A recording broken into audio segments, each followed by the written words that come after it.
Power star Pawan Kalyan హరహర Veeramallu cinema ఆపడం నీ వల్ల కాదు అంటూ కూడా మాట్లాడుకొచ్చారట నందమూరి నరసింహం బాలకృష్ణ. ప్రస్తుతానికి వీటికి సంబంధించిన విషయాలు సోషల్ మీడియా వేదికగా వైరల్ అవుతున్నట్లుగా సమాచారం. Power star Pawan Kalyan cinema అంటే అభిమానులే కాదు సెలబ్రిటీలు కూడా ఎదురు చూస్తున్నారని చెప్పాలి. అయితే అంతకుముందు రాజకీయ రంగంలోనికి రాకముందు సినిమాల విషయానికి వస్తే పవన్ కళ్యాణ్ అదేవిధంగా నందమూరి నరసింహం బాలకృష్ణ చాలా దూరంగా ఉండేవారు.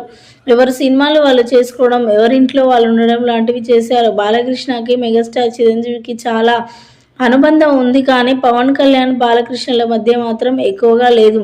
అలాంటి వారిద్దరూ మరి పార్టీల పరంగా ఇద్దరు కూడా కలుసుకున్నారు. తెలుగుదేశం పార్టీ, జనసేన పార్టీ రెండు విలీనం అవడం, అందులో మరి ముఖ్యంగా ముఖ్య పాత్రలుగా అటు బాలకృష్ణ గారు ఇటు పవన్ కళ్యాణ్ గారు వేరు వాళ్ళ పార్టీలో పాత్రలు పోషించడంతో అప్పటి నుంచి మంచి సాన్నిహిత సంబంధం పెరిగింది. కలిసి ప్రచారాలు చేయడం, ప్రజల యుద్ధకు వెళ్ళడం లాంటివి చేసినప్పటి నుంచి వీరిద్దరి మధ్య మంచి సాన్నిహిత సంబంధం పెరిగింది. అప్పటి నుంచి కూడా మరొకరింటికి ఒకరు వెళ్ళడం రావడాలు జరుగుతూనే ఉన్నాయి. అయితే ఈ నేపథ్యంలో రాజకీయ రంగంలో ఉన్న పవన్ కళ్యాణ్ సినిమాల విషయంలో కూడా చాలా ముందున్నారు.